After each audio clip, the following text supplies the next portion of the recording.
धर्म किसे कहते हैं? अच्छा बताओ, आज के लोगों को धर्म की जरूरत है कि नहीं है? बोलो, कितनी जरूरत है धर्म की? धर्म कहां कहां काम आता है? क्या करता है धर्म? क्यों होना चाहिए धर्म? आप बताओ। ठीक है, आप बताओ, बैठे बैठे। धर्म कहां आपकी हेल्प करता है? क्यों होना चाहिए धर्म? धर्म युक्त जीवन क्यों होना चाहिए? धर्म क्यों होना चाहिए मैया? आज चश्मा वाली मैया बताएंगे क्यों होना चाहिए धर्म है?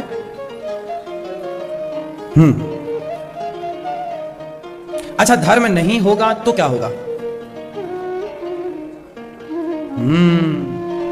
सही कहा आपने। एक धर्म ही है जो हमें सही काम करने की प्रेरणा देता है। यदि धर्म समाप्त हो जाए, स्त्रियों के अंदर धर्म चला जाए, स्त्री के अंदर से धर्म समाप्त हो जाए, तो जिन स्त्रियों का धर्म समाप्त हो गया वह स्त्रियां वैश्या हो गईं,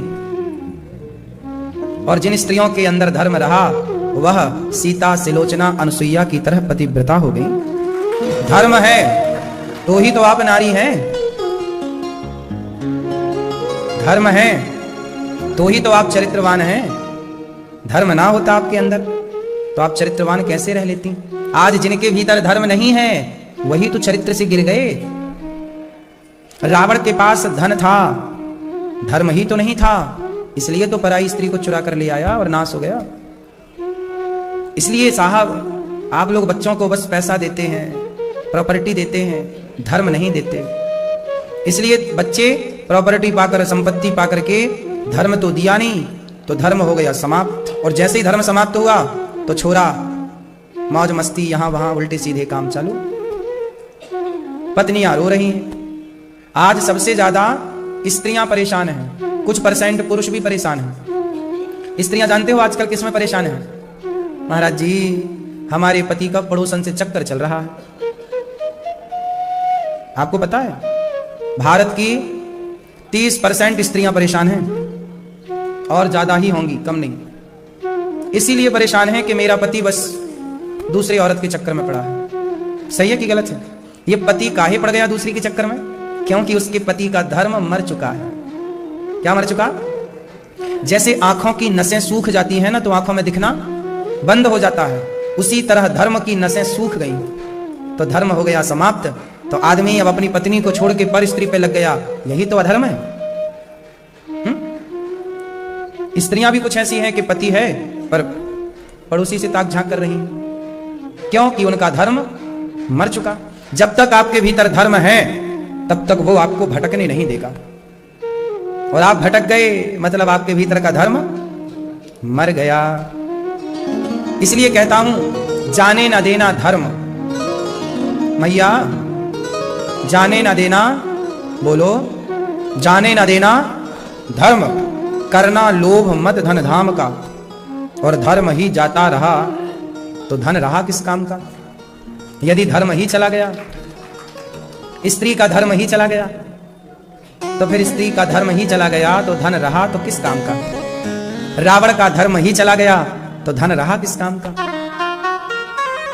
धर्म है तो धन काम का है, धर्म नहीं तो धर्म किस काम का? धन किस काम का?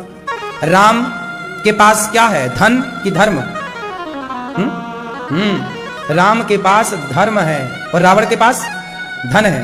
धन वाले रावण के पुतले जलाए गए और धर्म वाले राम के मंदिर बनाए गए। यही है धन और धर्म। मैया, क्या बोलती तू? क्या बड़ा है? धर्म सबसे बड़ा। अच्छा चलो बताओ, धर्म किसे कहते हैं? ये मैया पीछे वाली बताएंगी, आप पीछे वाली सोफे वाली मैया, धर्म किसे कहते हैं? बताओ मेरी माँ, आपसे पूछ रहे हैं, आपसे। हाँ,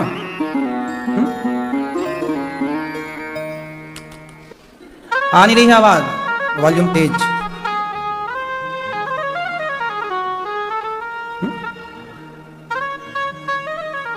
धर्म किसे कहते हैं?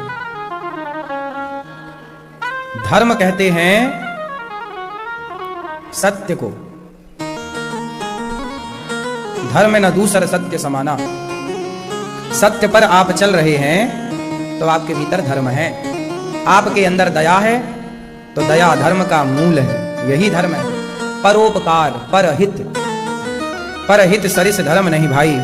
जो सत्य बोल रहा है, दया कर रहा है, परहित कर रहा है, ये तीनों कर रहा है या तीनों में एक कर रहा है, वही धर्मात्मा है, उसी के पास धर्म। इसलिए सत्य बोलना चाहिए, दया करना चाहिए और परहित करना चाहिए। परहित मीन्स सबकी सेवा। सबकी सेवा कैसी होती है? सेवा कैसी होती है? सेवा किसे कहते हैं? सेवा का मतलब ये नहीं है कि आप पांव ही दबाओ। आप किसी की भी किसी भी तरह से मदद कर रहे हैं, वह सेवा है। आप किसी को सही रास्ता बता रहे हैं, यह भी एक सेवा है। कोई प्यासा आया, बोले भैया पानी कहां मिलेगा, आपने नदी का रास्ता बता दिया, बगल में नदी है, पिया जाओ, ये भी परहित है। नहीं, किसी भी तरह का परहित हो सकता है। चींटी जा रही है और आपका पांव उसके ऊपर पड़ने ही वाला था कि आपने देखा और पांव बचा के बगल में रखा, उसकी जान बच गई, ये भी परहित है। आपने एक चींटी के प्राणों की रक्षा की, ये भी क्या है? बोलो, परहित है। आपने अपने छत पर चिड़ियों के लिए दाना डाला है, आपने अपने छत पर पानी की व्यवस्था की है चिड़ियों के लिए, ये भी परहित है और ये भी धर्म है। आपके द्वार पर पानी की व्यवस्था है कि गैया आए तो पानी पिए, यदि गाय वाय आती है तो, वरना कुत्ते गली के, छोटा पानी का पोखरा होना चाहिए, छोटा सा पानी रख दो, है ना, ये भी परहित है। हर व्यक्ति, हर जीव जंतु के बारे में सोचे, सबके भले के बारे में सोचे, यही परहित है।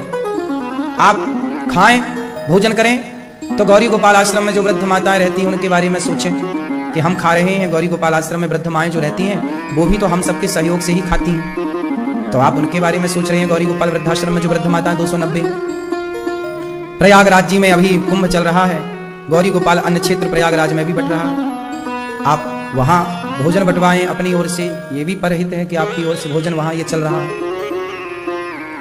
सबके बारे में सोचना, यही धर्म है। राम सबके बारे में सोचते हैं। जटायु तो पक्षी है ना, पर जटायु का भी अंतिम संस्कार राम ने किया कि नहीं? अविरल भगति मांग वर गीत गयऊं हरिधाम, तेहि की क्रिया यथोचित निज कर कीन्ही राम। भगवान राम ने जटायु का भी अंतिम संस्कार किया। जटायु तो पक्षी है ना मेरी माँ, पक्षी का भी ख्याल राम जी रखते हैं। ऐसे राम है, ऐसे करुणा निधान है। इसलिए भगवान सबसे बड़े परोपकारी हैं, हमें भी परोपकारी बनना है। आजकल ना होड़ लगी रहती है, कंपटीशन का जमाना है ना। तुमने बड़ा घर बनाया तो हम भी बनाएंगे, तुमने बड़ी गाड़ी खरीदी तो हम भी खरीदेंगे, तुमने ये पैसा कमाया तो हम भी पैसा ऐसे कमाएंगे। सब जगह होड़ पैसे कमाने की लगी है, सब जगह होड़ घर बनाने की लगी है। लेकिन मैं कहता हूं होड़ करनी ही है तो फिर सेवा की होड़ करो कि गौरी गोपाल में इतनी सेवा होती है, आप भी सेवा करने का संकल्प लो, भाव रखो, हम भी सेवा करें। करना है तो सेवा की होड़ करो, भगवान का ध्यान करने की होड़ करो। क्यों मेरी माँ, होड़ समझते हैं ना? कंपटीशन है ना हर जगह, तो करना है कंपटीशन तो सेवा से करो ना। हम भी सेवा करें, वो सेवा कर रहे हैं हम भी करें। उन्होंने एक गौ माता की सेवा की, हम 2 गौ माता की सेवा करेंगे। ये करो, ये नहीं करना है आजकल। बस पैसे और घर और गाड़ी की शौक है बस लोगों को। सही है, लोगों की सोच ना आजकल सीमित हो गई है, एक दायरे में कैद है। सारी जिंदगी आदमी अपने लिए घर बनाने के लिए सोचता है ना। घर नहीं है, घर बनाए, पैसा कमाए, पैसा घर, पैसा पैसा, मर गया इतने में।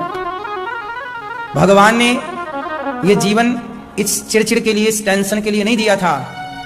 सच्चाई तो कुछ और थी, आए और चले गए, खत्म कहानी। जाना ही नहीं कि जीवन मिला क्यों था। सच्चाई तो आपको ये बताऊं कि आप में से बहुतों को ये भी नहीं पता कि आपको भगवान ने मनुष्य क्यों बनाया है। ये जीवन आपको क्यों दिया है, भगवान ने क्यों दिया है, बताओ क्यों? भगवान ने आपको जीवन क्यों दिया है, मैं ये बताओ हैं? लोग रोते ही रहते हैं, महाराज हम बड़े दुखी हैं, बड़े परेशान हैं, सारी जिंदगी रोते रोते रोते रोते मर जाते हैं। इतना भी तो दुख नहीं है यार संसार में जितना लोग दुखी हैं, है? इतना भी तो ना रोया करो। हर समय क्यों रोना है? झोपड़ी है तो झोपड़ी में भी खुश रहो। बड़े बड़े साधु संत जो हैं जंगलों में रहते हैं, घास की झोपड़ी में खुश रहते हैं। जीवन मिला है आनंद, प्रकृति को देखो, आनंद से रहो, संतुष्टि हो बस। वरना जितना है जिनके पास वो भी तो परेशान है। चलो जिसके पास घर नहीं, पैसा नहीं, वो परेशान है तो समझ में भी आता है कि यार इसके पास कुछ नहीं है तो परेशान है। पर परेशान तो हमें वो भी दिखते हैं जिनके पास सब कुछ है। क्यों जी, बात सही है कि नहीं? जिनके पास 4-4 बंगले हैं, घर हैं, वो भी परेशान है। जिसके पास घर ना हो, रोटी ना हो, कपड़ा ना हो, वो परेशान हो तो समझ में भी आता है कि यार इसके तो रोटी भी नहीं, कपड़ा भी नहीं। जिनके पास है वो कौन से खुश हैं? इससे आपको ये सीख मिलती है कि खुश होना अलग है, घर होना अलग है। खुश होना अलग है और पैसा होना अलग है। पैसे से खुश होने का कोई तुलना नहीं है, घर से आपकी खुशी की कोई तुलना, कोई संबंध नहीं है। बात सही है कि गलत? यदि प्रसन्नता घर से आती तो जिनके घर हैं वो प्रसन्न होते। यदि प्रसन्नता पैसों से आती तो जिनके पास पैसा है वो प्रसन्न होते। इसका मतलब है प्रसन्नता ना बड़े घर से आएगी, ना बड़े पैसे से आएगी, ना बड़ी गाड़ी से आएगी। प्रसन्नता आती है आत्म संतुष्टि से, आत्मज्ञान से। कौन से ज्ञान से? इसी को कहते हैं आत्मज्ञान। लोगों को आत्मज्ञान नहीं होता। आत्मज्ञान क्या है? कि मैं क्यों आया हूं इस संसार में। पहले ये ढूंढो, पहले ये खोज करो कि आपके आने का हेतु, मीन्स उद्देश्य क्या है। भाई आप क्यों आए हो संसार में? लोग आजकल गधों की तरफ फिरते हैं। शादी नहीं हुई, खूब पढ़ते हैं, पढ़ो पढ़ो पढ़ो पढ़ो पढ़ो पढ़ो पढ़ो, पढ़ पढ़ के बच्चे आंखें फोड़ लेते हैं, अंधे हो जाते हैं। फिर पढ़ करके आंखें फोड़ ली, फिर बाद में पैसे कमाए तो उसी पैसे से अपनी आंखें ठीक करा रहे हैं। सही है? पहले फोड़ते हैं, फिर क्या करते हैं? उसी पैसे से ठीक कराते हैं। फिर आंखें ठीक कराते कराते, पैसे कमाते कमाते शादी हो जाती है, पत्नी आती है। उनको लगता है पत्नी आएगी तो खुश रहेंगे, खुशी मिलेगी। आ गई पत्नी, आई, पहली बार मिलना था, अच्छा लगा, खुशी मिली। लेकिन खुशी मिली तो जिम्मेदारी बढ़ी। खुशी तो थोड़ी सी मिली थी, जिम्मेदारी ज्यादा बढ़ी। हंसी खुशी थोड़ी थी, रोना बढ़ गया। खर्चे डबल हो गए, अब ज्यादा कमाओ, ज्यादा कमाओ, ज्यादा कमा के लाओ। और पत्नी अच्छी मिल गई, संतुष्टि वाली, तो ठीक है। यदि वो तिगड़म वाली मिल गई तो फिर और नानी याद आ जाती है ना? फिर वो तीनों लोग दिखा देती है। मजे मजे के चक्कर में शादी कर ली, मजा कुछ नहीं मिला, सजा मिल गई। एक लड़का भोपाल जेल के अंदर मुझे मिला, मैं कथा करने गया भोपाल जेल। वो लड़का 20 साल की सजा काट रहा है जेल में। पूछा मैंने, भाई साहब जेल कैसे आ गए? बोला महाराज जी एक लड़की से प्यार हो गया था, शादी कर ली, फिर जेल आ गए। हमने कहा शादी करके जेल कैसे आ गए? बोले हमने लड़की से शादी कर ली, फिर लड़की के माँ बाप ने लड़की से कहा कि तुम इससे शादी ना करो, हम तुम्हारी दूसरी जगह कराएंगे। तो पहले तो बोली कि मैं आपकी पत्नी हूं, तो मैं आपके साथ रहूंगी। पर माँ बाप दबाव बना के ले गए, कोर्ट में उसने बयान बदल दिए। कह देती कोर्ट में कि मैं इनकी पत्नी हूं तो ठीक था, पर उसने कह दिया कि नहीं, मैं तो इस आदमी के भड़काने से इसके साथ चली गई, इसने मेरे साथ दुराचार किया। लो भैया, अपहरण का, बलात्कार का सारे केस लगे, 20 साल की सजा। ऐसा है, आदमी ढूंढता है सुख, लेकिन मिलता क्या है फिर? ये संसार जैसा दिख रहा है वैसा है नहीं। इसलिए कहता हूं आत्मज्ञान। पत्नी कितना सुख देगी, कब तक देगी? पति कितना सुख देगा? शरीर जवान है, शक्ति है, तो शारीरिक सुख आपको मिलता है, वो भी क्षणिक। कितना सुख देगा कोई? पुत्र कितना सुख देगा? लेकिन आत्मज्ञान जो है ना, ये सदा सुख देगा आपको। बात सही है? पत्नी, पुत्र, पैसा से ज्यादा सुख कौन देता है? आत्मज्ञान। अच्छा ये बताओ, ज्ञान सुख देता है कि नहीं देता? बोलो। अज्ञान दुख देता है, अज्ञान बोलो दुख कौन देता है? अज्ञान। और ज्ञान क्या देता है? सुख। अरे ज्ञान है तो ही ना लोग ज्ञान से पैसे कमा रहे हैं, बिजनेस कर रहे हैं, व्यापार कहां से कर रहे हैं? ज्ञान से। और अज्ञानी है तो कुछ नहीं कर रहे हैं, रो रहे हैं भैया पैसे नहीं है, पैसे नहीं। अज्ञानी ही तो रो रहा है, रोजगार नहीं मिल रहा है, नौकरियां नहीं मिल रही हैं। कौन रो रहा है नौकरियों के लिए? ज्ञानी के अज्ञानी? बोलो। अज्ञानी ज्ञानी होगा तो अपने ज्ञान से कमाना लेगा, क्यों जी? बोलो। इसलिए अज्ञान दुख देता है और ज्ञान सुख देता है। इसलिए अच्छा, ज्ञान एक ज्ञान होता है सामान्य ज्ञान, बिजनेस करने का ज्ञान, परिवार चलाने का ज्ञान, ये ज्ञान है। लेकिन एक होता है आत्मज्ञान। कौन सा ज्ञान होता है? आत्मज्ञान। आत्मज्ञान क्या करता है? क्यों आत्मज्ञान किसे कहते हैं? मैया, ये चश्मा वाली मैया, आत्मज्ञान किसे कहते हैं? ये बगल वाली मैया, ये सॉल वाली, आत्मज्ञान किसे कहते हैं? बोलो मेरी माँ। मैया, आत्मज्ञान किसे कहते हैं? आपको हुआ आत्मज्ञान कि नहीं? नहीं? क्या है? हुआ तो बताओ, हमें भी कराओ, बताओ जल्दी। आपके बगल वाली मैया, मैया देख लो इधर भी, एक बार मैं पूछ रहा हूं मेरी माँ। नहीं? आपको हुआ कि नहीं आत्मज्ञान? हो गया? हमें भी कराओ। न कराओगी? नहीं। देखो कंजूस मैया, हमें ज्ञान नहीं दे रही हैं, खुद लिए बैठी हैं।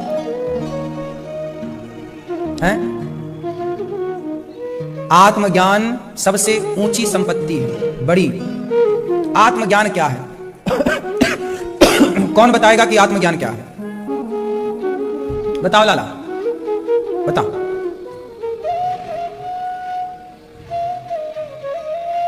अपने आप को पहचान लो। आप पहचान गए अपने आप को? बताओ क्या हो फिर आप? क्या हो? आत्मज्ञान किसे कहते हैं? एक लाइन का ज्ञान है और ये, लेकिन सब कुछ, लेकिन आपको पता है, सबको पता है। अभी मैं बोलूंगा सबको याद आ जाएगा, हाँ ये अच्छा, ये आत्मज्ञान है। लेकिन अभी अंदर है, बाहर नहीं निकल रहा, अभी निकलेगा। सबको पता है और जितने बैठे हैं बच्चों तक को पता है। लेकिन आज मैं उसे समझा ही देता हूं आपको, आत्मज्ञान किसे कहते हैं। कौन कौन जानना चाहेगा आत्मज्ञान? आत्मज्ञान किसे कहते हैं? एक लाइन का है, बता दूं? बोलो। मेरे तो गिरधर गोपाल, दूसरों ना कोई। जो व्यक्ति, ये देखो, ये लाइन रटी सबने है, मेरे तो गिरधर गोपाल दूसरों ना। ये लाइन रटने की नहीं है जी, ये लाइन धारण करना है। जो ये मान ले भीतर से कि मेरे भगवान है और कोई नहीं उनके सिवा, यही आत्मज्ञान है। एक ईश्वर के सिवा मेरा, एक भगवान के सिवा मेरा कोई नहीं है, यही आत्मज्ञान है। बाकी सब ज्ञान तो प्रपंच है। आप कितना भी पढ़ो, कितना भी ज्ञान पाओ, लेकिन वो सारा ज्ञान इस एक लाइन के आगे फीका है। एक लाइन, मेरे तो गिरधर गोपाल, धन्य है मीराबाई। पूरे चारों वेदों को, उपनिषदों को एक लाइन में समझाकर चली गई, लेकिन हम जैसे मूर्ख आदमी कि मीरा की उस एक लाइन को ना समझ पाए। रट लिया हम सबने, सबको याद है, मेरे तो गिरधर गोपाल दूसरों ना कोई, मेरे गिरधर गाना सबको है, गा सब रहे हैं, लेकिन उसकी एक एक अक्षर की गहराई कोई नहीं समझ पा रहा। बात सही है कि नहीं? आत्मज्ञान क्या है मेरी मां? जहां दो ना हो, द्वैत ना हो, विशिष्टाद्वैत हो। क्या हो? यही है विशिष्टाद्वैत। एक कृष्ण के सिवा, एक भगवान नारायण के सिवा मेरा कोई नहीं है। मैं उनका, वो मेरे। बाकी ये सब व्यवहार है, आप आए व्यवहार है, आप आए व्यवहार है, बेटा व्यवहार है, पत्नी व्यवहार है। ये रिश्ते एक व्यवहार के लिए मिला है।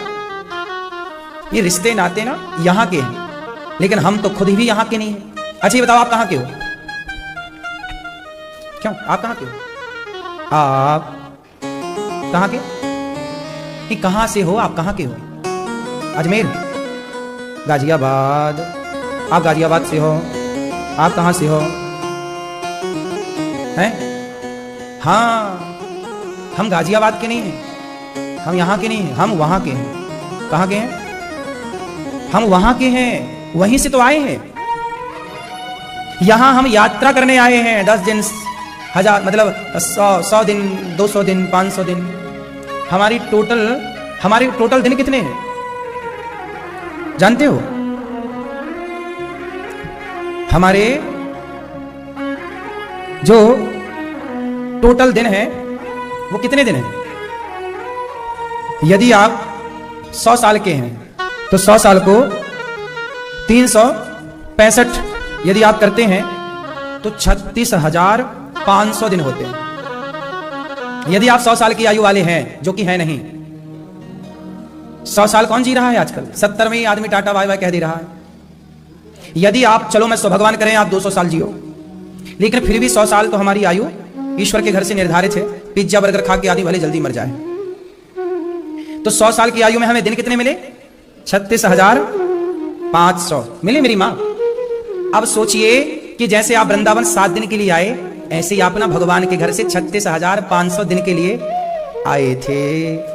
अब इसमें आपके कितने दिन बीत गए? कितनी उम्र है आपकी? 52 साल के हो गए। वाह, 52 साल के हो गए, मतलब आपके 18,980 दिन गए। 18,900। आज 80वां दिन चल रहा है आपका।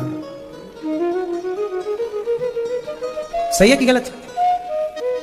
18,980 दिन गए आपके। क्या पाया इन दिनों में आपने? क्या पाया बताओ? खोया क्या? ये मेरे से पूछो। आपने 18,000 दिन खो दिए। क्या पाया इन दिनों में? बुढ़ापा पा गए, चश्मा पा गए, आंखों की कमजोरी पा गए, शरीर का बुढ़ापा पा गए।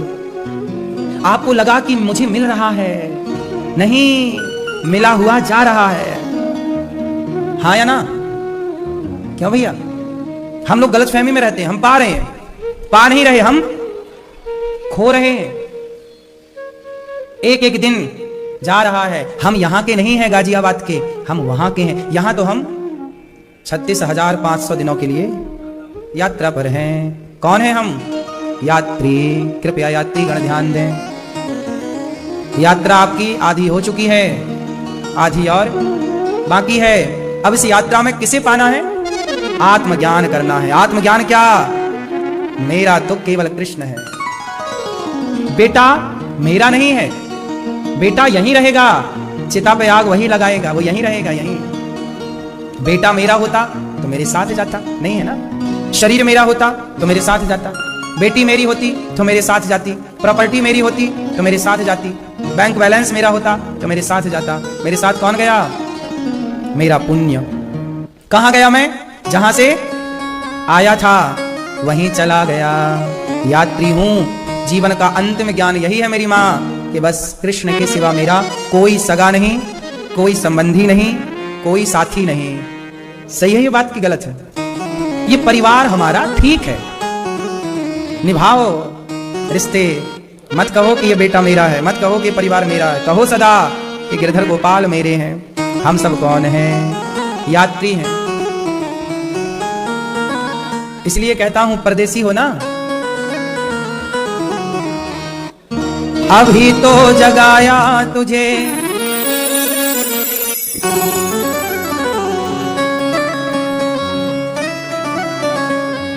अभी तो जगाया तुझे, अभी तो जगाया तुझे, फिर सो गया। अभी तो जगाया तुझे, फिर सो गया। उठ परदेसी तेरा वक्त हो गया।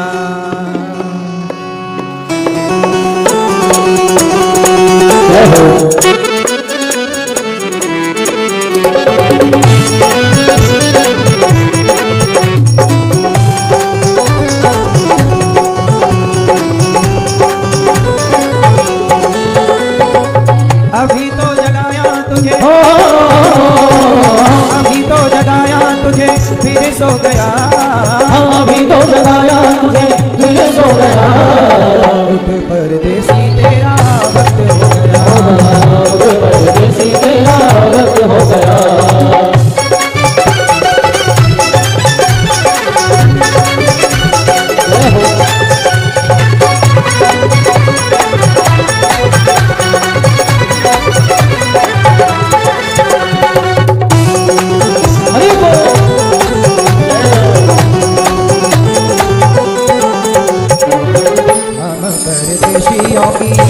यही है निशानी। आए और चले गए खत्म कहानी। आए और चले गए खत्म कहानी। आए और चले गए खत्म कहानी। आए और चले गए खत्म कहानी। कोई चला हंसते हंसते, कोई आया हंसते हंसते, कोई रो गया। कोई आया हंसते हंसते, कोई रो गया। उठ परदेसी तेरा वक्त हो गया। परदेसी तेरा वक्त हो गया।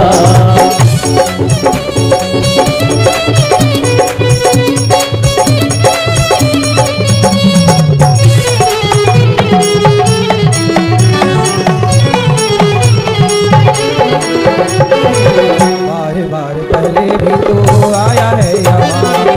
बार बार पहले भी तो आया है यहाँ पर। देख आँख खोल तेरा ध्यान है कहाँ पर। देख आँख खोल तेरा ध्यान है कहाँ पर। देख आँख खोल तेरा ध्यान है कहाँ पर। देख आँख खोल तेरा ध्यान है कहाँ पर। अनमोल जीवन तेरा, अनमोल जीवन तेरा व्यर्थ हो गया। अनमोल जीवन तेरा व्यर्थ हो गया। उठ परदेसी तेरा वक्त हो गया। परदेसी तेरा वक्त हो गया। अभी तो जगाया तुझे, अभी तो जगाया तुझे, फिर सो गया। अभी तो जगाया तुझे, फिर सो गया। उठ परदेसी तेरा वक्त हो गया। परदेसी तेरा वक्त हो गया।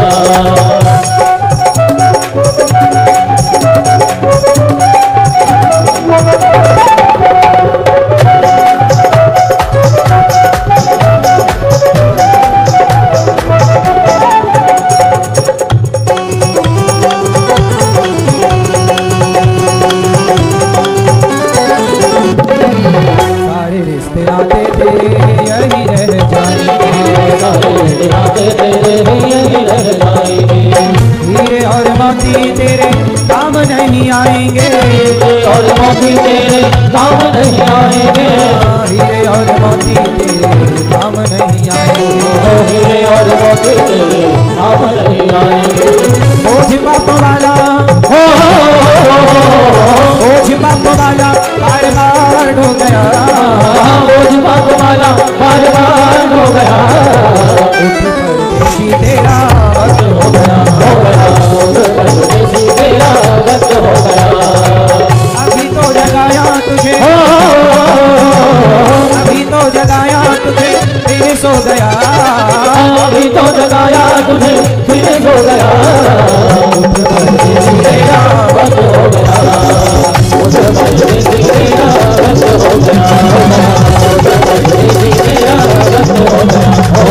हो गया। परदेसी तेरा वक्त हो गया। परदेसी तेरा वक्त हो गया।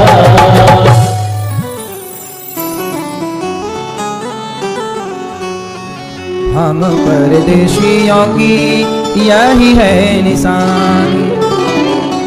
आए और चले गए खत्म कहानी। आए और चले गए खत्म कहानी। कोई गया हंसते हंसते, कोई गया हंसते हंसते, कोई रो गया। कोई गया हंसते हंसते, कोई रो गया। उठ परदेसी तेरा वक्त हो गया।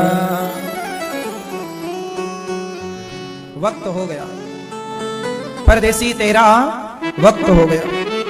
परदेसी इसलिए हम सब परदेसी यात्री हैं, यहाँ के नहीं हम लोग। यहाँ आए मेहमानी करने। क्यों मैया, बात सही है मैया? अब हो गया आत्मज्ञान। क्या है बताओ? हैं? हैं? एक भगवान का घर अपना घर है, एक भगवान अपने हैं, बाकी सब ये यात्रीगण हैं। इनके संग अच्छे से रहो, रिश्ते ना बिगाड़ो, लेकिन भीतर से ये जाने रहो कि ये सब अपने नहीं हैं, भगवान अपने हैं। ना बेटा, ना बेटी, ना पति, ना पत्नी, ना संसार, ना परिवार, ना व्यवहार, जमाना। एक भगवान के सिवा हमारा कभी कोई ना था, ना कोई है, ना कभी कोई हो सकता। कोई कितना भी कहे कि हम तुम्हारे हैं, हो ही नहीं सकता। क्यों भैया? कितने हैं जो कहते हैं कि हम तुम्हारे, हम तुम्हारे, हम आपके। भगवान के 24 अवतार हुए, प्रत्येक अवतार जीव मात्र के कल्याण के लिए। नारद जी ने व्यास जी को भागवत सुनवाई और व्यास जी ने 18,000 श्लोकों की रचना की। नारद जी बोले मैं दासी पुत्र था, भागवत सुना तो ब्रह्मा पुत्र हुआ। संतों की सेवा करी तो दासी से ब्रह्मा पुत्र। सेवा आपको बड़ा बनाती है, सेवा आपको क्या करती है? इसलिए सेवा करो, यही धर्म। सेवा धर्म, दया धर्म, परहित धर्म। व्यास जी ने महाभारत की शुरुआत की। महाभारत हुआ, महाभारत में कौरव और पांडवों का युद्ध हुआ। अच्छा, युद्ध किसके लिए हुआ था? बोलो बोलो, किसके लिए? किस कारण से युद्ध हुआ? महाभारत में युद्ध का कारण क्या था? क्या कह रहे हैं? द्रौपदी। क्या कारण था द्रौपदी का?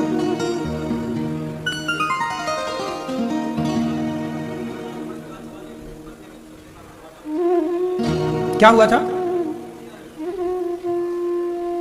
क्यों हुआ था महाभारत? है द्यूत क्रीड़ा, जुआ। सही है, जुआ के कारण महाभारत हुआ, ये भी बात सही है। द्रौपदी का चीरहरण हुआ, ये भी बात सही है। क्यों हुआ था महाभारत? ये भैया बताएंगे, हमारी मूंछों वाले हैं। किसके कारण? जमीन। ठीक, आप बताओ। हैं? धर्म और अधर्म।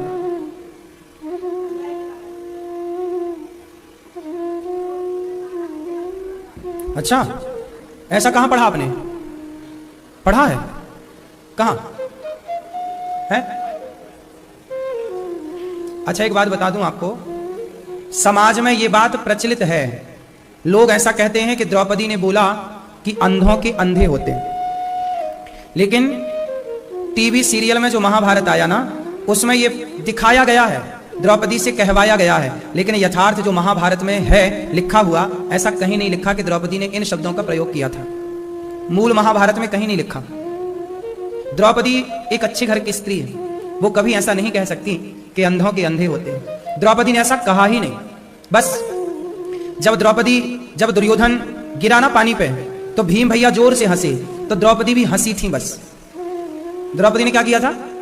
केवल कोई गिर गया ना, तो गिरने में सामान्य गिर जाए तो हंसी आ जाती, को गिर गया तो पानी पे गिर गया वो दुर्योधन, तो द्रौपदी हंसी थी। बस कहा नहीं था कि अंधे का अंधा होता, कहीं नहीं लिखा पूरे महाभारत में। 1,00,000 श्लोकों का महाभारत कहीं नहीं लिखा। पर समाज में ये गलत अफवाह फैला दी गई कि द्रौपदी ने ऐसा कहा, इसलिए महाभारत हुआ। टीवी सीरियल पे बताया गया तो लोगों को लगा कि सही होगा, इसलिए बता रहा हूं आपको। टीवी सीरियल पर जो भी आप धार्मिक धारावाहिक देखते हैं, जरूरी नहीं है कि वो सही सही दिखा रहे हों। वो तो अपनी टीआरपी बढ़ाने के लिए कुछ भी चटनी मिर्ची लगा करके बता सकते हैं। उनको इससे कोई फर्क नहीं पड़ता कि लिखा है कि नहीं लिखा है, उन्हें तो बस बताने से मतलब है, सीरियल दिखाना है बस। उनका तो सीरियल बिकना चाहिए बस। क्यों भैया? सही है। इसलिए कहीं भी द्रौपदी ने इन शब्दों का प्रयोग किया ही नहीं, लेकिन आज सबको यह बात पता है कि द्रौपदी ने ऐसा कहा था कि अंधों के अंधे होते हैं, इसलिए महाभारत हुआ। ऐसा लोग अब धारणाएं बनाए बैठे, जबकि द्रौपदी ने ये कहा ही नहीं। केवल हंसी है जब वो गिरा है, हंसने की बात लिखी है जरा सी, वो भी ऐसी नहीं कि हा हा करके, सामान्य हल्की सी हंसी आई है बस। भीम भैया हंसे हैं खिलखिला के, गिर गया दुर्योधन। अंधों का अंधा होता है, ये बात तो भीम ने भी नहीं कही, ना द्रौपदी ने कही, पर किंवदंती चल रही है बातें। एक के मुंह से सुनी, दूसरे के मुंह से सुनी, सबने वही स्वीकार कर लिया, मान लिया कि यही होगा। महाभारत क्यों हुआ? इसकी मूल वजह क्या है? मूल वजह है लोभ। क्या है मूल वजह? क्या है? लोभ। जब व्यक्ति ज्यादा लोभ में पड़ता है, तब वो लोभ के कारण गलत काम करता है। ठीक है? लोभ के कारण।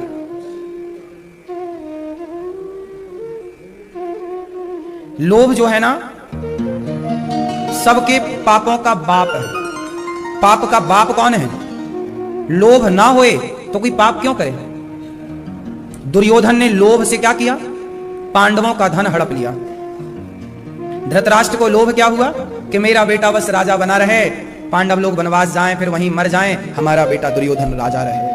धृतराष्ट्र को भी क्या हो गया? लोभ। दुर्योधन को भी क्या हो गया? लोभ। और जहां लोभ हो जाए वहां सर्वनाश होता है।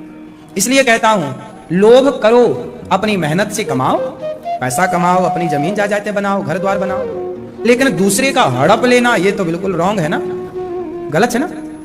इसलिए कहता हूं 1 इंच जमीन किसी की लेना नहीं चाहिए। जमीन जायदाद कभी बेईमानी से, पैसा कभी बेईमानी से नहीं लेना चाहिए।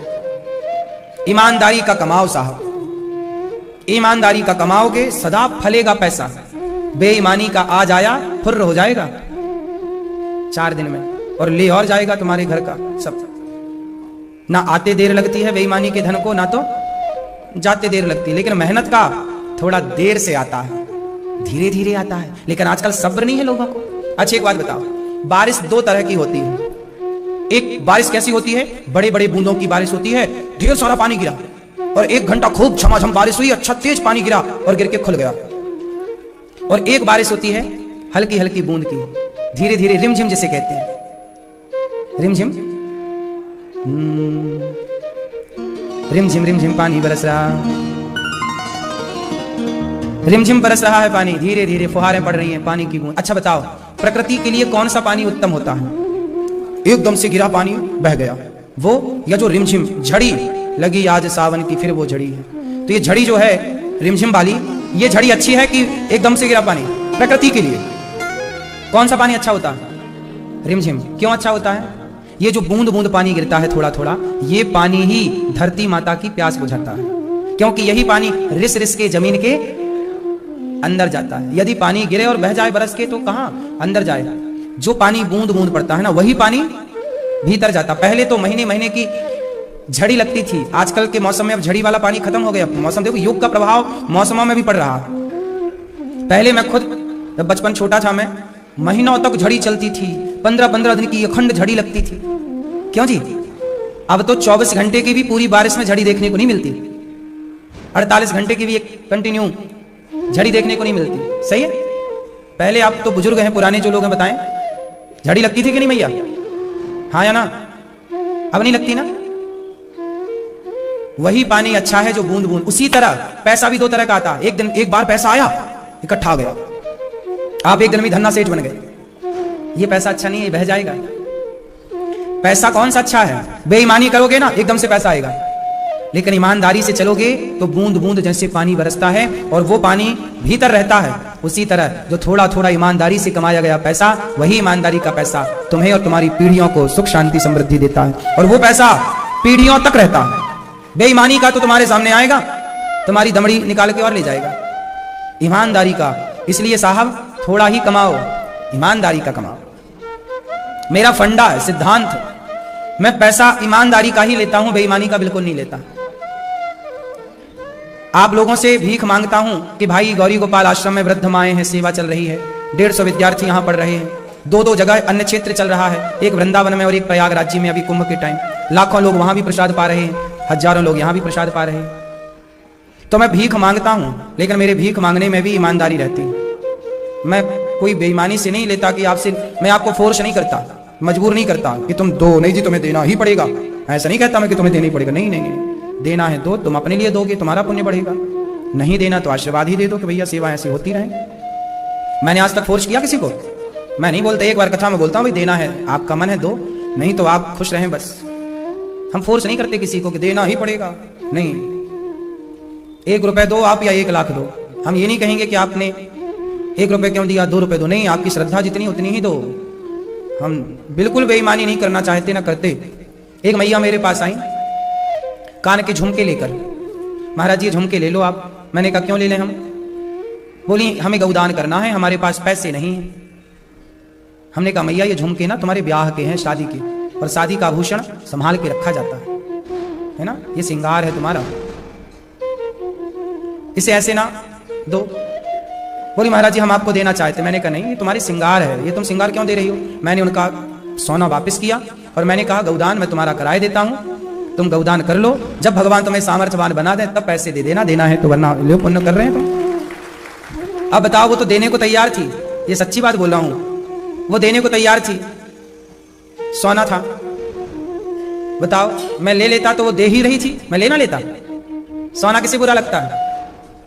और मैं चोरी तो कर नहीं रहा था, वो खुद अपने से, लेकिन मैंने, ये मेरा धर्म है ना कि दान, सामने वाला भाव में दान कर रहा है तो हम ना आपसे उतना ही लें, हम तो आपसे दान करने से भी रोकते हैं कि भैया सब कुछ दान ना कर देना, अपनी कमाई का केवल 2% दान करना। पहले अपने परिवार का पेट भर लो, पहले अपने लिए थोड़ा बैंक बैलेंस बना लो, अपनी बेटी के ब्याह इत्यादि के लिए पैसे जोड़ लो, अपने घर के काम धाम जो है वो कर लो, फिर पैसा बचे तुम्हारे खर्चे से, तुम्हारी जरूरतें पूरी करने से, तो दान करना। ये देखिए, मैं कभी किसी तरह 1 रुपए की बेईमानी से बचता हूं, मैं नहीं लेता व्यर्थ का पैसा, मैं उतना ही लेता हूं जितनी आपकी श्रद्धा है देने की। और मैं भी पूछ लेता हूं कि भाई इतना आप दे रहे हैं। अभी एक मैया आई, कल मैंने घोषणा की ना कि एक मैया ने कमरे बनवाए माताओं के लिए, तो कल आई तो मैया ने सहयोग करने का बोला कि महाराज जी मैं माताओं के लिए कुछ कमरे बनवा कर दूंगी। मैंने तुरंत मैया को खड़ा किया, उनके परिवार के लोगों को खड़ा किया और मैंने परिवार वालों से पूछा, क्यों भैया तुम्हारी माँ, तुम्हारी दादी बेटा दान कर रही है, तुम लोगों को कोई ऐतराज तो नहीं है, तुम लोगों को कोई ऐतराज तो नहीं है कि लो हमारी दादी हमारी माँ इतना सारा दान किए दे रही है, लाखों रुपए दान किए दे रही है। हमने कहा तुम्हें ऐतराज तो नहीं, तुम्हें ऐतराज होगा तो ये पैसा हमें बिल्कुल हमारी माताओं के काम का नहीं है। दान खुशी खुशी दिया जाता है, रो रो के नहीं दिया जाता। उतना ही दान करो जितने से खुशी बनी रहे। तुम्हारी जेब में 100 रुपए हैं तो केवल 2 रुपए दान करना, 98 रहे तो तुम्हारी काम आएगा, किराया भाड़ा लगेगा, तुम्हें रास्ते में भूख लगी तो खाना पीना लगेगा। तुम 100 रुपए पूरा दान कर दोगे तो फिर किराया कहां से लाओगे, फिर रास्ते में भूख लगेगी तो खाओगे क्या। इसलिए दान 100 रुपए है तो केवल 2 रुपए दान करो। हम उस 2 रुपए में भी खुश हैं, हमें आप 1 रुपए भी देंगे तो हम खुश हैं। अब वो मैया आई, मैंने सबसे पूछा, परिवार के लोगों ने कहा महाराज जी ये तो हमारा सौभाग्य है कि हमारी माँ जो पैसे जोड़ी है वो माताओं की सेवा में लगाकर जो माँ पुण्य कर रही है वो पुण्य का फल हम लोगों को भी मिलेगा। ये तो भगवान की कृपा है कि हमारे धन को भगवान ने वृंदावन में गौरी गोपाल में स्वीकार किया है। हमारी भी 2-4 ईंट यहाँ लग जाएंगी तो क्या बुरा है। हमने कहा खुशी है तब तो ठीक है। तो सोचो कि मैं दान देने वालों से पहले पूछता हूं कि भाई आप दान देने तो रहे हैं भाव में, कहीं भावनाओं में बह के तो नहीं दे रहे हैं। कई लोग ना भाव में बह जाते हैं और दान करते हैं। कितने लोग ऐसे हैं जो दान करने के बाद, एक मैया आई मेरे पास, उनके बेटे की भगवान के घर वो बेटा चला गया, तो उन्होंने एक कमरा बनवाया और 5 लाख रुपए का सहयोग किया था। दे के चली गई 5 लाख रुपए कि महाराज जी हमारे लिए माताओं के कमरे बनवा देना, ये पैसा आश्रम के निर्माण में लगा देना। हमने कहा ठीक है। वो चली गई, 6-7 महीने बाद लौट कर आई। उनको किसी ने कह दिया होगा कि आप यहां बनवा लो, वहां क्यों दे आए, क्योंकि आप जब दान करते हैं ना तो समाज में आपको लोग ज्ञान भी देते हैं कि आपने दान वहां क्यों कर दिया, ऐसे क्यों कर दिया, वहां क्या हो रहा है क्या नहीं हो रहा। 6-7 महीने बाद मैया वापस आई, बोली महाराज जी वो हमने पैसे दिए थे आपको। हमने कहा बिल्कुल दिए थे। महाराज जी हमें पैसे वापस चाहिए। हमने कहा मैया ले लो, 10 मिनट मैया बैठो आप। हमने पैसे मैया के बुलवाए, वापस किए, ये लो। हमने ये भी नहीं पूछा कि आप क्यों वापस ले रही, हम क्यों पूछे, आपकी संपत्ति आपने दान दिया था, आपका तब मन था अब मन नहीं है, कोई बात नहीं, ले लो। हमने दे दिए वापस। आपको क्या लगता है लोग यहां दान करते हैं, दान करने वाले भी हैं और दान वापस लेने वाले भी हैं। बहुत लोग यहां दान वापस लेके जाते हैं। एक बेटा, एक मैया आई 21,000 रुपए लेकर, महाराज जी मैं एक वृद्ध मां को रोटी देना चाहती हूँ, 21,000 चुपके से देके गई मैया। बेटे ने बना ली वीडियो, मां घर गई तो बेटे ने मां से कहा तुम 21,000 काहे दे आए, क्यों दान किया आपने, हमें जरूरत है पैसों की, हमें तो दिया नहीं। बेटे ने, बेचारी मां दूसरे दिन भागी भागी आई, यही आगरा की थी। महाराज बेटा मारे डाल रहा है, क्यों, बोले तुमने दान क्यों कर दिया इतना सारा। जबकि महाराज जी अभी मैंने 1 महीना पहले बेटे के नाम पे 8 एकड़ जमीन कराई है। 8 एकड़ जमीन मेरे नाम पे थी, मैंने बेटे के नाम कर दी। मेरी इच्छा है कि मैं दान पुण्य करूं तो मेरा बेटा दान नहीं करने देता, जीने नहीं दे रहा। महाराज जी मैं क्या करूं। मैंने तुरंत मैया के 21,000 वापस किए। मैया ये लो, बेटे को देना, आपका भाव है देने का, बस। मैं बहुत बच के रहता हूं हर प्रकार के पाप से। तुम्हारा आज भाव है दान करने का, कल भाव नहीं है तो मैं सहर्ष तैयार रहता हूं, कोई बात नहीं।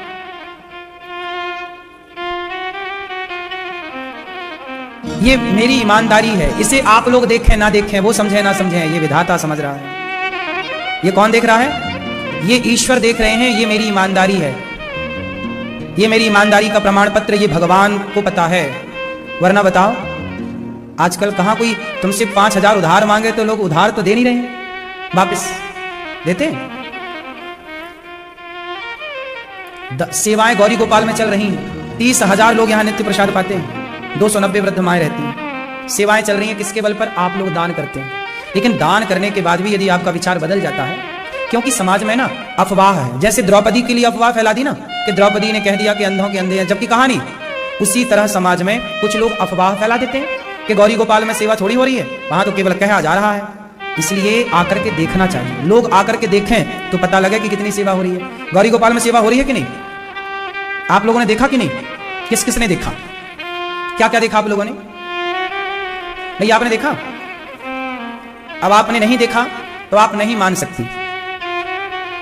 जब आप देखेंगे तो ही मानेंगे। समस्या यह है कि जब तक गौरी गोपाल आप आते नहीं हैं, अपनी आंखों से यहां वृद्ध माओं का दर्शन नहीं करते, अपनी आंखों से यहां की रसोई का दर्शन नहीं करते, अपनी आंखों से यहां अन्न क्षेत्र का दर्शन नहीं करते, अपनी आंखों से जब तक यहां गौशाला का दर्शन नहीं करते, तब तक टीवी पर आप क्या क्या देखेंगे? कितना देखेंगे? सेवाएं तो 24 घंटे चल रही हैं और टीवी पे हम केवल 2-3 मिनट दिखाते हैं, 4 मिनट 5 मिनट। तो 5 मिनट में दिन भर की सेवा थोड़ी दिखाई जा सकती है।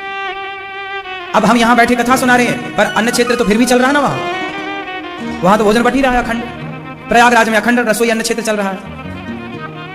बहुत सारी चीजें हैं जो देखी तो जा सकती हैं पर दिखाई नहीं जा सकती टीवी पर। जितना दिखाया जा सकता है वो बता देते हैं। कुछ लोग समाज में ऐसे हैं जो अफवाह के शिकार हो जाते हैं, ऐसे ही। पर मुझे भगवान के चरणों में पूरा विश्वास रहता है और मुझे अपनी ईमानदारी को बरकरार रखना है जब तक मेरे प्राण हैं। मैं पैसों के लिए बेईमान नहीं होना चाहता।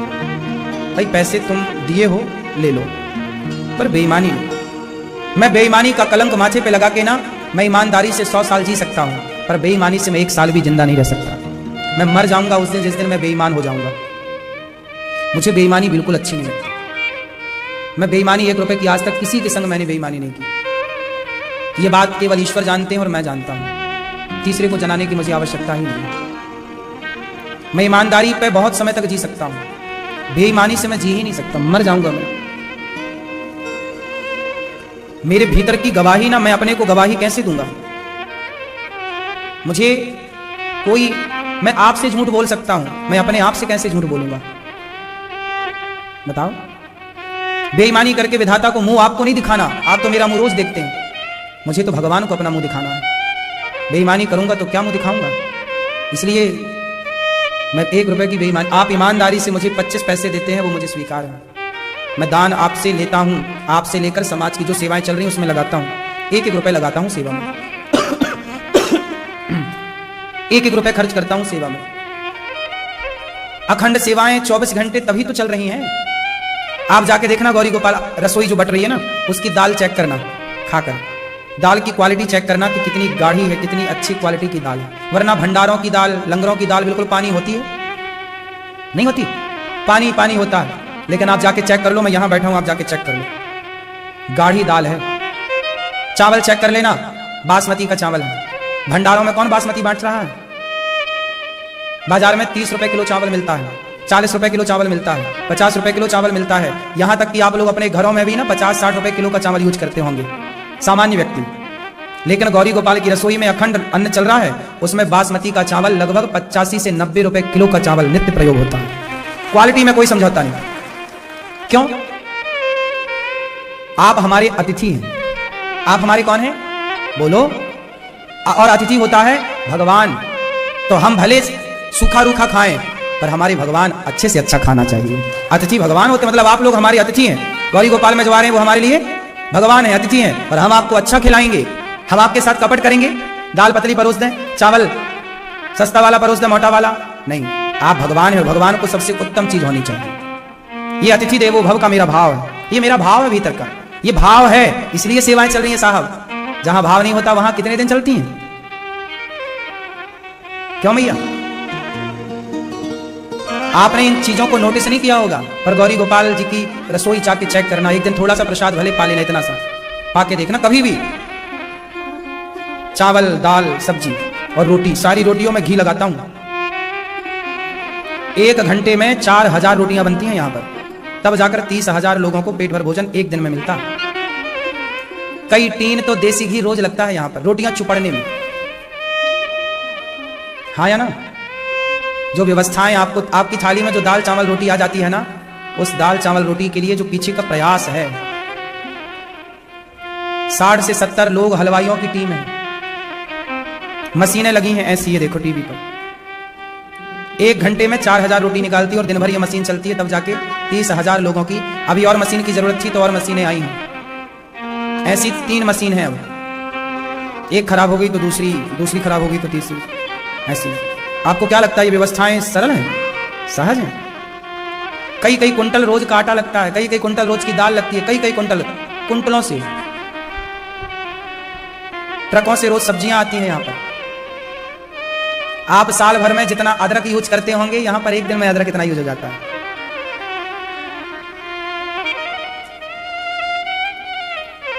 कई किलो जीरा रोज लगता है, पता है आपको? कई किलो जीरा रोज लगता है।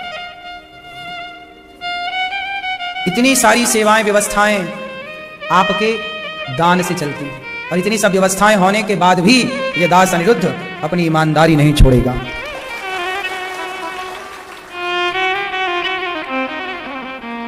सत्य धर्म न दूसर सत्य समाना, प्राण जाए पर सत्य न जाए। सत्य नहीं जाना चाहिए, सत्य ही बोलना चाहिए, सत्य में ही जीना चाहिए, सत्य बोलकर ही मरना चाहिए। क्यों मेरी मां?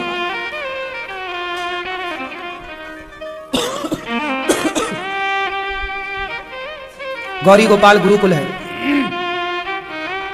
आप अपने बच्चों की सारी जरूरतें पूरी करते हैं कि नहीं? एक दिन हमारे बच्चों ने कहा, गौरी गोपाल गुरुकुल के बच्चों ने, 150 बच्चे पढ़ते हैं, बच्चों ने कहा कि हमें पानी पूरी खानी है, चाउमीन खानी है। मैंने कहा बिल्कुल आपकी इच्छा पूरी होगी। मैंने बाजार का कुछ नहीं, मैंने सब चीज यहीं पे तैयार कराई आश्रम में बच्चों के लिए, और फिर बच्चों के लिए पूरा स्टॉल लगवाया वहीं पर, और बच्चे फिर पेट भर के जो खाना है खाओ। जो बच्चे खाना चाहते हैं हम उन्हें यहीं बनवाते हैं।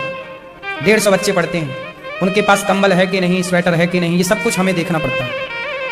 बच्चों को ठंडी तो नहीं लग रही है, गर्मियों में बच्चों को गर्मी तो नहीं लग रही है। 150 बच्चे हैं, आपके घर में 2-4 बच्चे हैं बस। इन सभी बच्चों की सेवा जानते हैं कैसे होती है? आप सबसे जो हम भीख मांगते हैं और जो आप लोग ईमानदारी से देते हैं, उसी से ये सारी सेवाएं चलती हैं। फिर भी सोचिए, फिर भी इतना सेवाओं को करने के बाद, और सेवाएं मैं तो निस्वार्थ सेवा कर रहा हूं ना, कोई बच्चों से फीस नहीं ले रहा हूं, माताएं वृद्ध माओं से कोई चार्ज नहीं ले रहा हूं। ये तो मेरे, आप लोग भोजन करते हैं, मैं आप लोगों से कोई खाने का पैसा ले रहा हूं? निःशुल्क सारी सेवाएं हैं, निस्वार्थ भाव से कर रहा हूं। फिर भी समाज, फिर भी कुछ लोग मुझे गलत बोलते हैं, हाँ या ना? फिर समाज का, लोगों का, कुछ लोगों का काम ही है या कहना ही है। इसलिए आप लोग कई बार लोगों के बहकावे भड़कावे में, लोगों के उसमें लोग आ जाते हैं, जो अपने दान किए हुए पैसे को वापस मांगते हैं। वो क्यों मांगते हैं जानते हैं? लोगों के भड़कावे में आ जाते हैं, लोगों के बहकावे में। अरे वहां सेवा थोड़ी हो रही है। तो जब तक आप देखते नहीं, इसलिए आपका मन है ईमानदारी से। मैं कहता हूं कि आप दान करने के पहले 100 बार सोचो, और मैं तो कहता हूं कि पहले दान करने के पहले गौरी गोपाल आओ, आकर सेवाओं को चेक करो कि हो रही है कि नहीं आपके द्वारा दिए गए। और सबसे अच्छी बात यहां पर यह है कि आप दान करते हो तो आपके हाथ से ही बांटने को मिलता है, कि आप खुद दान कर रहे हो तो आपके हाथ से बांटो संतों को। लो बांटो, अन्न क्षेत्र आप दो, अपने हाथ से बांटो आप। और दिन भर आप बांटते बांटते यहां पर अन्नदान करते करते थक जाएंगे, पर अन्नदान की सेवा अखंड चल रही है। क्यों? सवेरे 8 बजे से लेकर रात्रि के 12 बजे 2 बजे तक अन्न क्षेत्र चलता है, जब तक आखिरी व्यक्ति ना खाए। 2 बजे रात को भी कोई आए तो उसे भी मिलता है। अब बांटोगे तो कब तक बांटोगे? थक जाओगे। हजारों साधु संत आते हैं, इतनी सेवाएं होती हैं, फिर भी कुछ लोग इन सेवाओं को ना देखकर केवल अपमान करना और गलत बातें करना उनका काम होता है। इसलिए हम आपसे कहते हैं कि आप भी दान मत करना। दान करने के पहले विचार करना कि आपके पैसे का सही उपयोग गौरी गोपाल में हो रहा है कि नहीं। पहले आप विश्वास बना लो, फिर दान करना। कोई जल्दी नहीं है। क्यों मेरी मां? पानी पियो छान के और दान करो जान के। सही है मेरी मां की नहीं? भगवान ने पांडवों का पक्ष लिया, महाभारत हुआ लोभ के कारण। इसलिए लोभ नहीं, लोभ ना करना।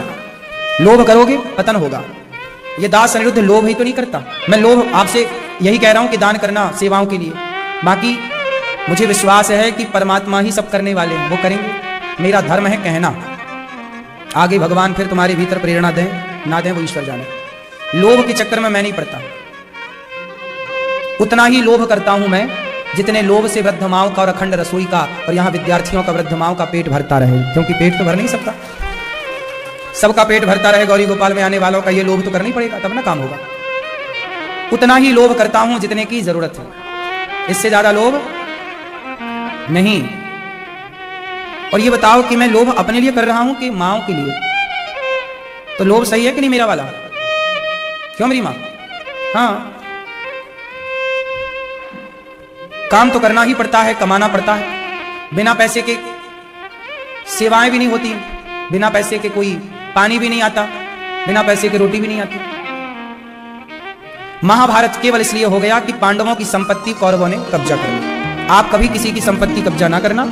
आप इतने ईमानदार बनो मेरे दोस्तों कि कोई आपको लाख रुपए दे, बेईमानी का ना साहब। पहले ये देखो कि मेरी मेहनत क्या इतने की है, क्या ईमानदारी का है। तो बिल्कुल ईमानदारी का छोड़ो मत, अपना मेहनत का 1 रुपए मत छोड़ना, अपनी ईमानदारी का, अपनी मेहनत का। और बेईमानी का करोड़ों भी मत लेना, क्योंकि ये सब कुछ ईश्वर देखते हैं और इसी का हिसाब मिलता है।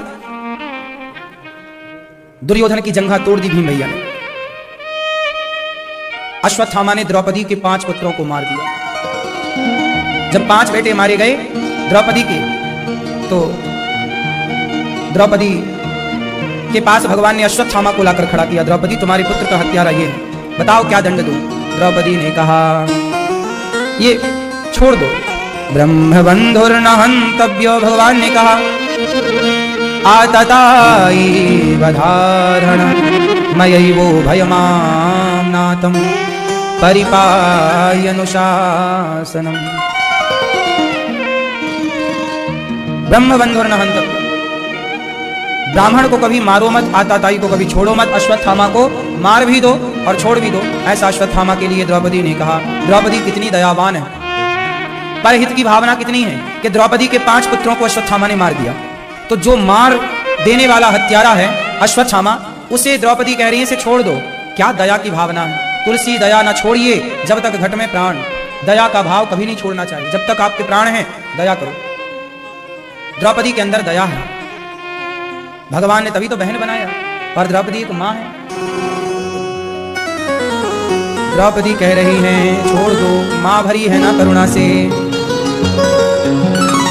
तू कितनी अच्छी है, तू कितनी भोली है, ओ प्यारी प्यारी है।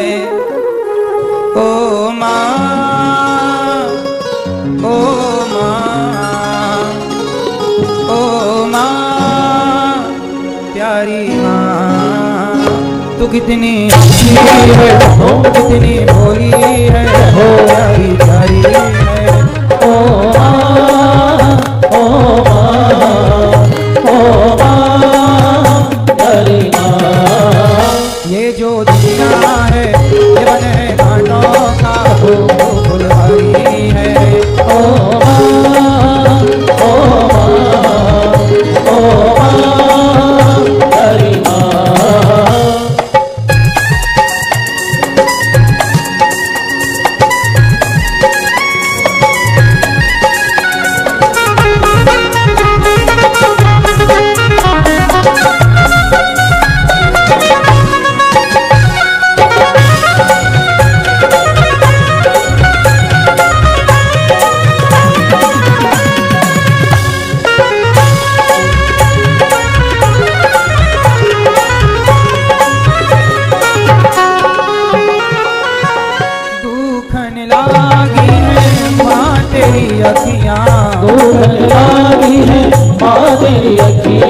मेरे लिए जागी है तू, मेरे लिए जागी है तू। सारी सारी दुनिया मेरी दुनिया पे वो अपनी दुनिया भी होने वाली है।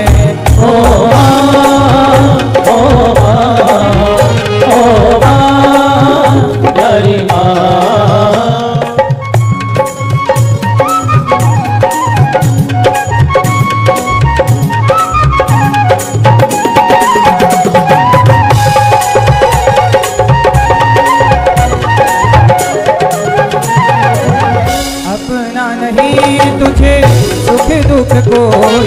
अपना नहीं तुझे सुख दुख होए।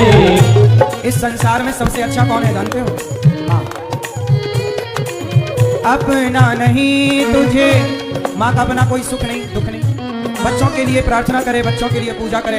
एक स्त्री है, बच्चों के लिए व्रत रखती है लंबी आयु के लिए, पति के लिए व्रत रखती है लंबी आयु के लिए। स्त्री जितना भला सोचती है ना सबका, इतना भला कोई सोच ही नहीं सकता। स्त्री जन्मजात परोपकारी होती है, परहित करने वाली होती है। अपना नहीं तुझे सुख दुख कोई, अपना नहीं तुझे सुख दुख होए। मैं मुस्काया हो, मैं मुस्काया हो, तू मुस्काई हो, मैं रोया तू रोई। मेरे हंसने पे हो, मेरे रोने पे हो, तू बलिहारी है। ओ माँ, ओ माँ, ओ माँ, तेरी माँ।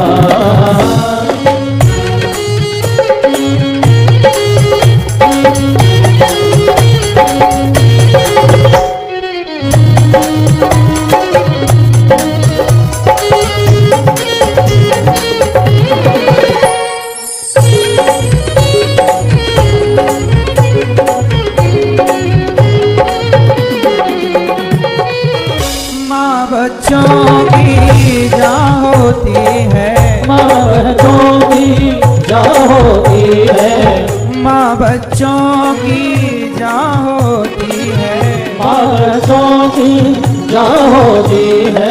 वो होते हैं किस्मत वाले, वो होते हैं किस्मत वाले, जिनकी माँ होती है। कितनी सुंदर है वो, कितनी शीतल है वो, प्यारी प्यारी है।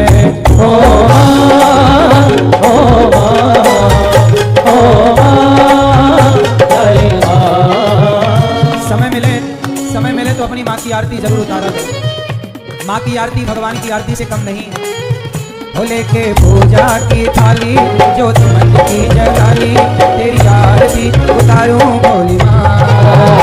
तू जो दे दे सहारा, सुख जीवन का सारा, तेरे चरणों में मारो भोली माँ। ओ माँ, ओ माँ, ओ माँ, ओ माँ। पूजा की थाली, जो मन की जगाली, तेरी आरती उतारो भोली माँ। तू जो दे दे सहारा, सुख जीवन का सारा, तेरे चरणों में मारो भोली माँ। ओ माँ, ओ माँ, ओ माँ, ओ माँ। ओ माई मेरी, ओ माई मेरी, क्या फिक्र तुझे क्यों आंख से दरिया बहता है। तू कहती थी तेरा चांद हूँ मैं, और चांद हमेशा रहता है। तेरी मिट्टी में मिल जावा, गुल बन के मैं खिल जावा, इतनी सी है दिल की आरज़ू। तेरी नजरों में बह जावा, तेरे खेतों में लहरावा, इतनी सी है दिल की आरज़ू। ओ माँ, ओ माँ, ओ माँ, तेरी माँ। तू कितनी अच्छी है, तू कितनी भोली है, प्यारी प्यारी है। ओ माँ, ओ माँ, ओ माँ, प्यारी माँ।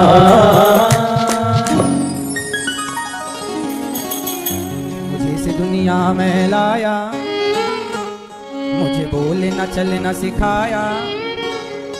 ओ माता पिता तुम्हें वंदन, मैंने किस्मत से तुम्हें पाया। पूजा है तुझको, पूजेंगे हरदम, माँ के ही अर्पण है ये मेरा जीवन।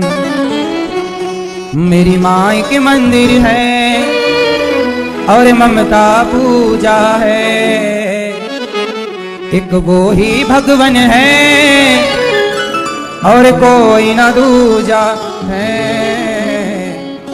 ये मेरी कहानी है, प्यारी जिंदगानी है। आज हूँ मैं जो कुछ भी, मेहरबानी तेरी है। तेरे जीवन में खुशियाँ तमाम आएंगी, तेरे जीवन में खुशियाँ तमाम आएंगी, ले ले माँ की दुआएं तेरे काम आएंगी।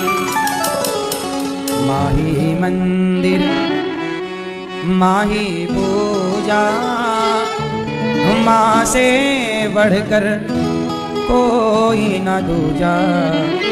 माही मंदिर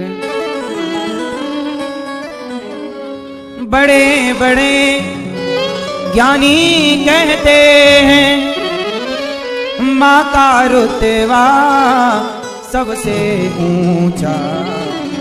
माही मंदिर माँ कौन है? माँ मंदिर है, तेरी उंगली पकड़ के चला, ममता के आंचल में पला। माँ हो मेरी माँ, तेरा लाडला, तेरा लाडला। बन के तेरा साया मैं तुझको थाम लूं, उठ के पहले प्रभु से मैं तेरा नाम लूं। बन के तेरा साया मैं तुझको थाम लूं, उठ के पहले प्रभु से मैं तेरा नाम लूं। रखूं तुझे बलबतले पूजा करूं तेरी, तेरे सिवा तू ही बता क्या जिंदगी मेरी। मैं तो तेरे सपनों के रंग में ढला, तेरी उंगली पकड़ के चला, ममता के आंचल में पला। माँ ओ मेरी माँ, मैं तेरा लाडला, मैं तेरा लाडला। माँ सबसे अच्छा रिश्ता है माँ का, इसलिए प्रार्थना करता हूँ कि कभी माँ का दिल ना दुखाना, कभी माँ को वृद्धाश्रम ना जाना पड़े, कभी माँ को आपकी वजह से रोना ना पड़े, सदा माँ हंसती मुस्कुराती रहे। यही माँ ने हमारा कितना ख्याल रखा, माँ ने हमारे मलमूत्र को तक धोया है। लेकिन अब बुढ़ापे में हम अपनी माँ की सेवा ना करें तो ये तो नमक हरामी हो गई ना मेरी माँ।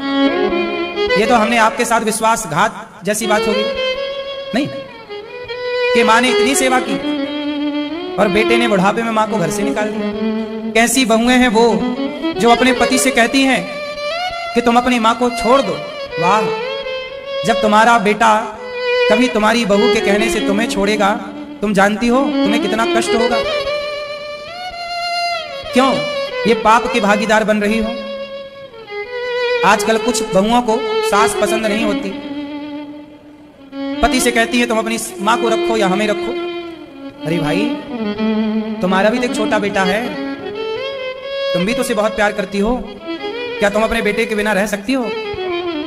कोई तुम्हारे बेटे को तुमसे छीन ले तो कितना बड़ा पाप लगेगा। ऐसे ही तुम अपने पति से कह रही हो कि अपनी माँ को छोड़ दो। जानती हो कि माँ बेटे को एक दूसरे से अलग करना कितना बड़ा पाप है। ये तो अपराध है। ब्रह्मा जी भगवान के ग्वाल वालों का अपहरण करके ले गए। एक दिन भगवान गैया चराने गए तो ब्रह्मा जी को लगा कि ये कृष्ण भगवान थोड़ी है। भगवान कृष्ण के ग्वाल वालों का और बछड़ों का अपहरण कर लिया। बाद में ब्रह्मा को पता लगा कि ये तो कृष्ण भगवान है। क्षमा मांगने आए, भगवान ने क्षमा नहीं किया। है ब्रह्मा, कौन सा? तुमने हमसे हमारे भक्तों को दूर कर दिया।